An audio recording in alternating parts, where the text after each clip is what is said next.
Bonjour à tous, on prend des nouvelles des chrétiens de Terre Sainte dans un contexte dramatique d'intensification du conflit au Proche-Orient. La Terre Sainte recouvre le monde de la Bible, c'est-à-dire l'État d'Israël, la Cisjordanie, mais aussi le Liban, la Jordanie ou encore l'Égypte. Jérusalem, ville de la mort et de la résurrection du Christ, en est bien sûr la ville la plus importante. Les chrétiens sont une toute petite minorité, 2% en Israël et 1% en Palestine. C'est une vraie mosaïque avec 13 dénominations officiellement reconnues. Et la situation des chrétiens n'est pas la même d'un endroit à l'autre d'Israël et de la Palestine. Tout de suite, je retrouve notre invité.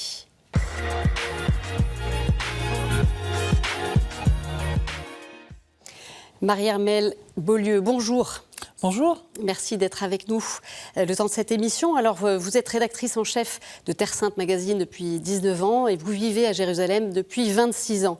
On va parler bien sûr avec vous de ce que vivent les chrétiens au cœur de l'embrasement actuel, avec évidemment les interventions militaires israéliennes au Liban, les attaques de l'Iran contre Israël. Finalement, chaque heure apporte son lot de nouvelles dramatiques, et ceci un an après les attaques terroristes du Hamas. Qu'est-ce que vous pouvez nous dire sur la situation ? Vous avez dit en introduction que ça dépend du territoire, Israël ou la Palestine. Et j'ajouterais, ça dépend de là où on se situe en Israël et de là où on se situe en Palestine. Oui. C'est probablement la nouveauté depuis le 7 octobre 2024, depuis le 7 octobre 2023, il y a un an, c'est que, en fait, on n'a plus du tout de réponse générale à donner. C'est-à-dire ? Pour les chrétiens, puisqu'il s'agit d'eux, si vous êtes un chrétien qui habitait un des villages du nord d'Israël et donc aux abords de la frontière du Liban, ça veut dire que vous êtes, comme les villages israéliens, puisque vous êtes un village israélien, vous êtes sujet à recevoir des requêtes de la part du Hezbollah. Alors oui, les chrétiens du nord du pays sont fatigués. Si vous êtes un chrétien de Jaffa, vous avez reçu toutes les requêtes pendant les premiers mois d'attaque du Hamas, où Tel Aviv était également visée par ces requêtes. Ce n'est plus le cas. Mais ça veut dire que pendant un moment, vous avez été excessivement fatigué également. Et puis, si vous êtes en revanche à Nazareth, c'est un petit peu plus tranquille, sauf qu'à Nazareth, on a le contre-coup économique de l'absence des pèlerinages. Depuis... À Nazareth, oui. Ouais. Voilà. À Jérusalem, qui est ni en Palestine ni en Israël, du point de vue du droit international, la situation est calme par rapport au front de guerre. En revanche, elle est dévastée pour la communauté chrétienne parce qu'il n'y a plus de pèlerinage. Et ainsi de suite. Donc il faut voir secteur par secteur, communauté par communauté, israélienne, palestinienne, mais juifs, chrétiens, musulmans. Et donc il n'y a plus une réponse unanime. Mais globalement, pour la communauté chrétienne, la situation est douloureuse et mauvaise. Et on va parler notamment de ce qui se passe, bien sûr, à Gaza, avec l'escalade entre Israël, le Liban, l'Iran. Gaza qui semble oubliée, mais la situation, elle est aussi dramatique sur place, avec plus de 40 000 morts, des bombardements quotidiens et les 2,3 millions d'habitants qui vivent dans des conditions désastreuses. Alors que deviennent les chrétiens à Gaza ? Un peu plus de 1000 au début de la guerre, ils sont désormais 630, dont environ 90 catholiques latins, réfugiés pour la plupart dans la paroisse latine de la Sainte Famille. Certains ont aussi trouvé refuge dans la paroisse grecque orthodoxe Saint-Porphyre. Nous avons pu joindre ce jeudi depuis Gaza le père Gabriel Romanelli, curé de la paroisse de la Sainte Famille, qui nous donne des nouvelles. La chose que c'est le plus pénible pour les personnes pour l'instant, c'est que ils voient, personne voit jusqu'à à quand il va continuer cette guerre. Alors la situation continue à être critique. On est à la porte de l'hiver. Et par exemple, cette semaine, on a reçu, après une année de guerre, c'est la deuxième fois qu'on a réussi à avoir des végétables, des fruits. Et on a distribué à plus de 3100 familles. Et tout le monde est très content, même avec un pomme un pomme, parce que c'était une chose qu'on ne voit pas. Et je ne sais pas, ouais, il y a très difficile aussi, c'est pour guérir, pour soigner les malades. On ne trouve pas de médecine. Et ça, on essaye de faire, on le fait tous les jours, une heure d'adoration en silence de notre côté, parce que les bombardements et les autres choses continuent à faire des bruits. Mais on fait une heure d'adoration en complet silence et après, on fait la messe et elle est encore un chapelet devant le Saint-Sacrement avec les homélies tous les jours. C'est difficile, oui, parce que même parfois on n'a pas la force de le faire, alors, mais on essaye. La force, on la trouve dans la présence de Jésus et on demande à lui qui nous donne cette énergie aussi, cette grâce. Marie-Armelle Beaulieu, vous avez une réaction sur ce témoignage? Ben oui, c'est émouvant. Enfin, je pense qu'on ne se rend pas compte, excusez-moi, je pense qu'on ne se rend pas compte de la pression sous laquelle est la communauté chrétienne de Gaza. Elle est dans la partie nord de la bande de Gaza, celle qui a été la plus bombardée, celle qui a été la première évacuée. Or, les chrétiens ont fait le choix de ne pas sortir. C'est celle où il y a moins de nourriture. Et néanmoins, là, on nous le dit, hein, c'est la deuxième fois en un an qu'ils ont des fruits et des légumes frais. Et qu'est-ce que fait la paroisse quand elle reçoit ça? Elle le distribue. Et il a évoqué le nombre de 3000 personnes, alors qu'ils sont 600 chrétiens. Ça veut dire qu'ils continuent de prendre soin de leur environnement immédiat. Et je pense que vraiment, les chrétiens de Gaza qui sont épuisés, hein, psychologiquement épuisés, ils sont un exemple à la fois de ce désir de continuer à vivre et à vivre ensemble sur cette terre où ils ont toujours vécu. Et on comprend aussi que la prière est centrale. Qu'est-ce qu'elle représente, cette prière? Alors, il y a des appels à prier le 7 octobre prochain, l'appel du pape, prier pour la Terre Sainte, mais aussi pour tous les conflits qui ravagent le monde. Un appel également aussi émis par le patriarche latin de Jérusalem, le cardinal Pizzaballa, pour prier vraiment spécifiquement, hein, tous les chrétiens du monde, et peut-être au-delà, appelés à jeûner, à prier. Qu'est-ce que ça représente, la prière, là-bas, en Terre Sainte? Vous savez, nous attendons la paix comme un fait politique. Mais la paix pour un chrétien, comme nous l'a dit notre patriarche il y a quelques mois déjà, notre paix, c'est le Christ.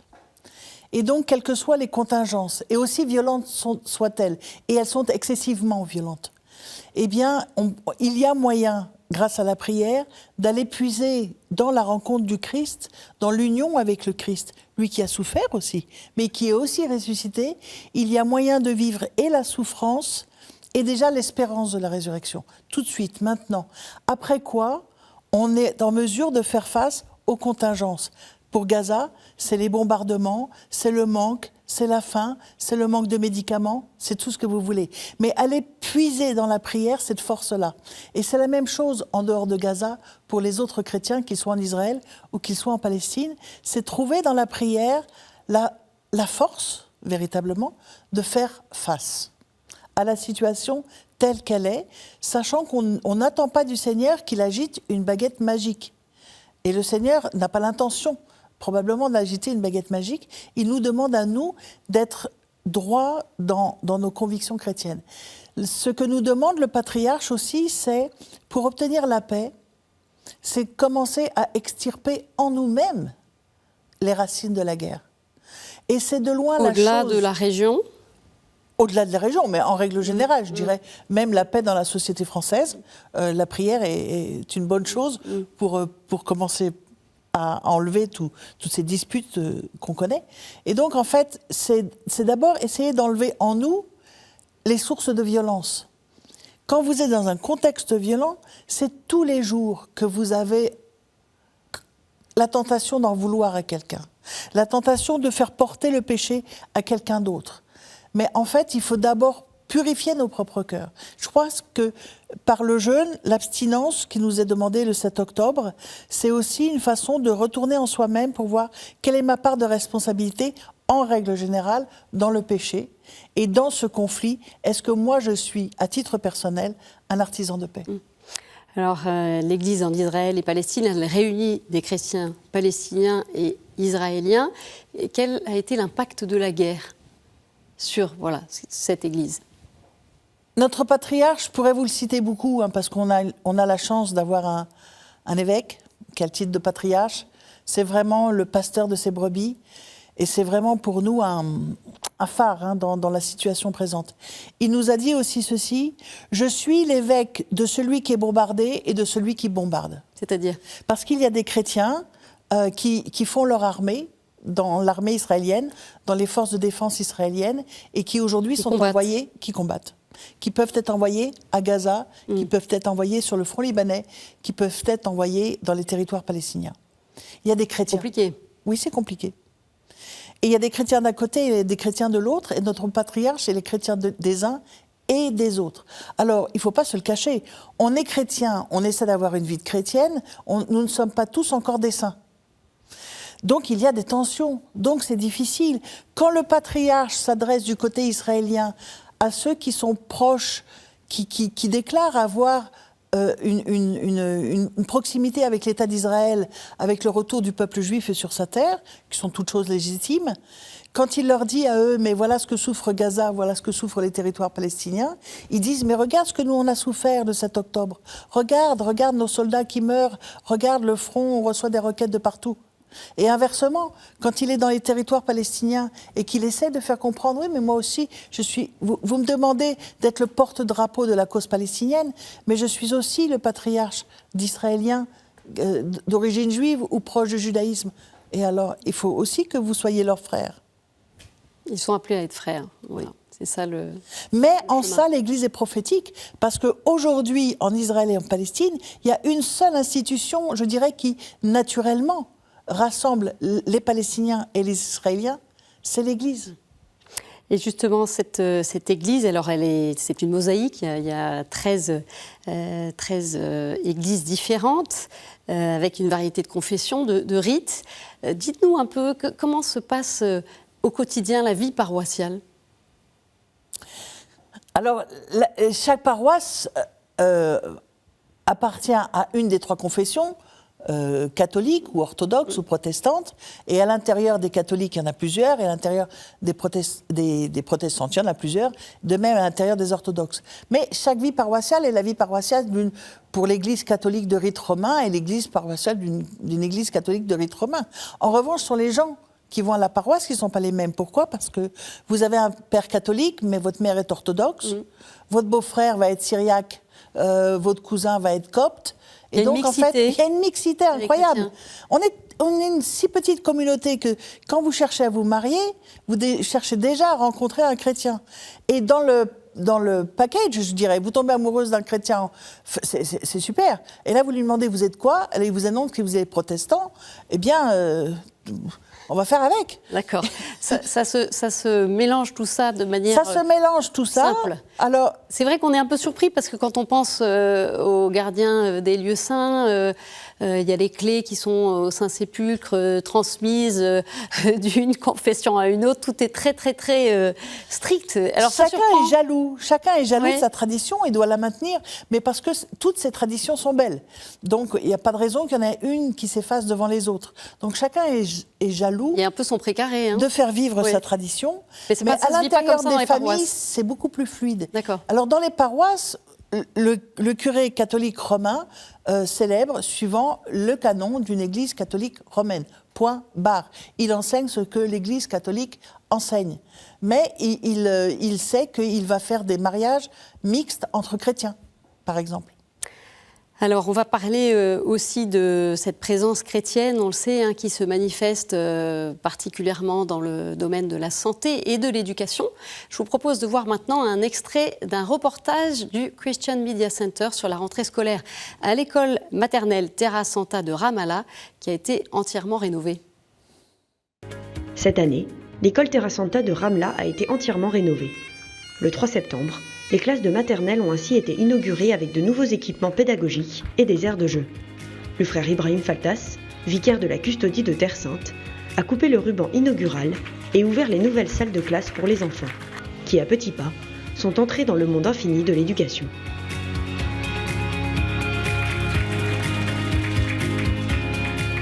Je crois fermement en la vision du frère Abdel Massir. Il est très important d'inculquer des concepts, des valeurs et des bases éducatives solides à nos enfants dès la petite enfance.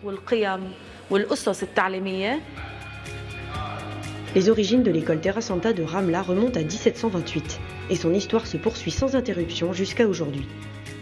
La contribution de l'école Terra Santa ne se situe pas seulement sur le plan de l'éducation, mais aussi sur le plan de la coexistence pacifique.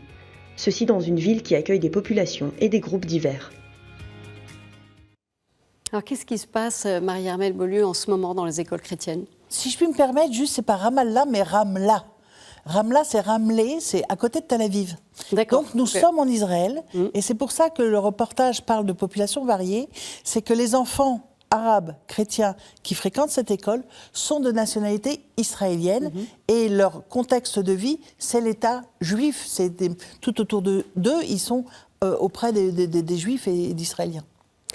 De manière générale, les écoles, qu'est-ce que ça donne dans ce contexte de tension actuel? Eh bien, toutes les écoles chrétiennes, et vraiment depuis un an et le 7 octobre 2023, elles mettent vraiment tout un point d'honneur à enseigner aux enfants qui sont chrétiens et musulmans, le plus souvent dans les écoles chrétiennes, vraiment à tenir cette espérance qu'une vie ensemble, dans la diversité des religions, dans la diversité des groupes ethniques, est possible. Ça a été toute cette année scolaire, ça a été véritablement le point focal vers lequel les écoles se sont tournées. Maintenant, la situation économique est difficile et les écoles maintiennent leur enseignement et la qualité de leur enseignement malgré les difficultés économiques qu'elles connaissent elles aussi. Avec des dons extérieurs, avec des dons extérieurs, oui. Parce qu'en fait, comme il y a un certain nombre de personnes qui ont pu perdre leur travail du fait de la situation de la guerre, eh bien, la scolarité, c'est toujours la même. Il faut toujours payer les mêmes frais, les profs, etc. Et toutes les institutions ecclésiales, toutes les écoles font appel à la générosité des chrétiens du monde pour tenir le coup. Est-ce que les chrétiens ont encore les moyens d'assumer leur mission en Terre Sainte ? Quels moyens? Humains? Humains, oui. Financièrement, c'est catastrophique. Il y avait déjà eu 2 années de Covid et 2 années de fermeture des frontières, donc 2 années sans pèlerinage. Pour nous, les pèlerinages sont vraiment capitaux, y compris dans l'économie des institutions chrétiennes. Une nouvelle année de guerre, c'est vraiment d'une extrême violence économique. Donc là, c'est difficile. C'est important de soutenir, du coup, quand on le peut, les chrétiens de Terre Sainte. Humainement, le plus grand risque aujourd'hui, ce serait celui de ces chrétiens qui désirent ou envisagent d'émigrer parce que c'est trop dur. Alors, il y en a qui continuent à le faire. Bien sûr. Depuis le 7 octobre dernier, il y a eu, par exemple, au moins 250 chrétiens qui ont quitté Bethléem. Alors, 250 chrétiens, vous me direz, c'est pas beaucoup. Mais si, sur une communauté chrétienne de 5000 personnes, c'est beaucoup. Et comment est-ce que l'Église, elle peut affronter ce défi ?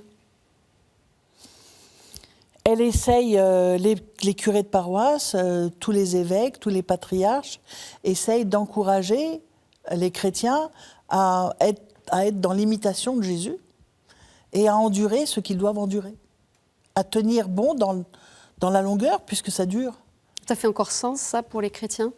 Eh bien, pour certains, oui. Et même parfois, là, je suis frappée pour des jeunes. Récemment, il y a un jeune couple qui s'est fiancé, et à l'occasion de ses fiançailles, il a voulu annoncer à sa famille, ses amis, on se fiance maintenant, on va se marier dans quelques mois, dans 1 an, et notre intention est de rester, quoi qu'il en soit de la situation.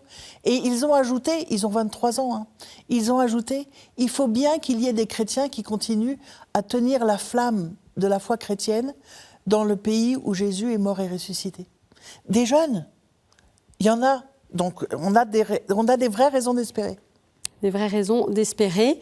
Une dernière question, Marie-Armelle Beaulieu. Comment est-ce que l'Église, elle agit auprès des plus vulnérables ou des personnes qui ont été fragilisées par ces conflits? Alors, vous parliez des difficultés économiques, mais on a aussi quand même des tas de choses qui se passent dans ce contexte, en fait, et les forces humaines qui se démènent.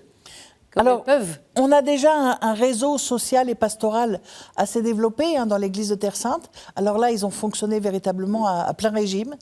Et puis, on a eu des rencontres ecclésiales qui ont été fortes. Et encore à la fin de ce mois d'octobre, où nous aurons la rencontre diocésaine auprès de Notre-Dame de Palestine, Notre-Dame, reine de Palestine, qui généralement réunit des chrétiens des territoires palestiniens et d'Israël. Ça sera probablement plus difficile pour les gens de Bethléem, Ramallah, de venir cette année, on verra. Mais c'est temps fort de l'Église qu'on a réussi à maintenir. Et puis, il y a la charité des religieux et des religieuses. Il y a la solidarité, la proximité. Je pense à la visite du cardinal Pizzaballa en mai à Gaza aussi. Voilà, c'est un signe énorme et ça fait partie de ce réseau aussi de charité que tiennent les communautés chrétiennes à être présentes. Et je pense notamment aux sœurs missionnaires de la charité, de Mère Teresa, qui sont présentes à Gaza, qui sont présentes dans les territoires et à Jérusalem, et puis qui illuminent de leur sourire, en fait, notre vie. Marie-Armelle Beaulieu, il y avait, juste pour terminer sur une tonalité plus spirituelle, ces deux questions. La personnalité chrétienne de Terre Sainte, passée ou présente, qui vous inspire? Cardinal Pizzaballa, alors là, sans aucune hésitation. Donc présente, d'accord. Et un moment de consolation en Église au cœur de ce drame. Qu'est-ce que vous diriez, vous? Dans le courant du mois d'octobre l'année dernière, nous avons eu la consécration d'une Vierge consacrée pour le diocèse. Et en fait, à cette occasion, à cause de sa personnalité, il y avait des Palestiniens, il y avait des Israéliens, il y avait des chrétiens, il y avait des Juifs, il y avait des musulmans. Et en fait, à l'issue de la célébration, on a vécu la célébration très pieusement, et à l'issue de la célébration, on est tombés dans les bras les uns des autres. Ça faisait un mois qu'on ne se voyait pas ou qu'on n'osait pas toujours se parler, mais quand on s'est vu, et quand on s'est vu là, dans l'église concathédrale, autour de Maria, eh bien, voilà, on est juste tombés dans les bras les uns des autres, et waouh! Ça veut dire que, au-delà du mal que cette guerre nous fait à chacun, profondément, violemment, on était capable de se retrouver comme le jour d'avant. Merci beaucoup Marie-Armelle Beaulieu pour votre éclairage. Alors j'ajoute que le chapelet pour la paix, qui donc sera le 7 octobre, sera à suivre en direct sur KTO, depuis l'église Saint-Sauveur de Jérusalem. Ce sera à 15h, heure de Paris, donc une prière pour la paix en Terre Sainte et dans le monde entier. Voilà, on poursuit avec d'autres informations.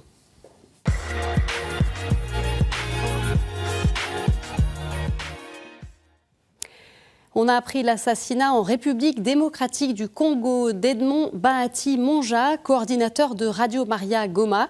Le journaliste de la radio catholique a été abattu le 27 septembre par des hommes armés près de son domicile à la périphérie de Goma, capitale du Nord Kivu. Cette province dans l'est du pays est secouée par la progression de la milice du M23.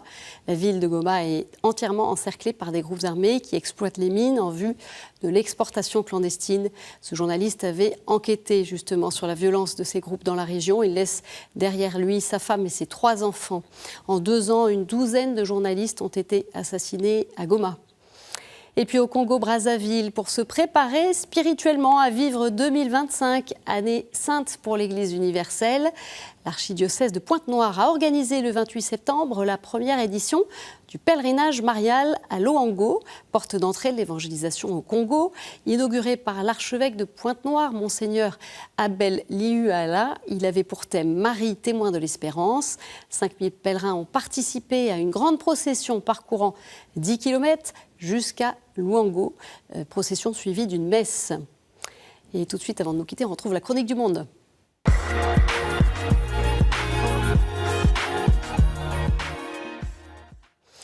Et c'est Annabella Labèche, laïque catholique à Port-Louis, à Maurice, qui nous donne des nouvelles. Salut à tous et quel plaisir de vous retrouver pour cette nouvelle saison. Je vous emmène à Petite-Rivière, village situé dans la région ouest du pays, pour vous parler du foyer Fiat. C'est la maison de la communauté Fiat, une communauté de laïcs fondée en 1971 par 7 jeunes catholiques profondément ancrés dans leur vie chrétienne et passionnés par leur pays. Dans le sillage de l'indépendance du pays, il voulait insuffler un nouveau dynamisme à l'Église de Maurice en connectant foi, formation sociale, action et vie communautaire. Et le plus important dans leur vision, la participation des laïcs. Vivement encouragés par Monseigneur Jean Margéot, l'évêque d'alors, ces jeunes chrétiens se mirent à l'ouvrage pour concrétiser leur projet. La communauté voit le jour en s'inspirant du oui de la Vierge Marie, Fiat. Cette communauté a été pionnière dans le domaine de la formation pour l'apostolat des laïcs. Et Jean-Noël Adolphe, l'un des fondateurs, n'a pas tort lorsqu'il dit que Fiat a fondé à Petite-Rivière un séminaire du laïcat. En 53 ans d'existence, Fiat a connu d'importants changements et développements à divers niveaux et elle a écrit une belle page de l'histoire de l'Église à Maurice, comme en témoignent ses archives. La petite case en tôle des années 70, dans laquelle se réunissaient ses premiers membres, s'est transformée au fil des années en une belle structure en béton. Toutefois, la vocation de la communauté, que nous soyons de sérieux et dignes ouvriers du royaume, que nous soyons celles de la terre et agents de développement intégral de l'homme et de l'humanité, figurant dans la prière Fiat, est restée intacte. Merci Annabella. Voilà, c'est la fin de cette édition. Vous pouvez la retrouver sur notre site, nos réseaux sociaux et sur KTO Radio. Très bonne semaine et à jeudi.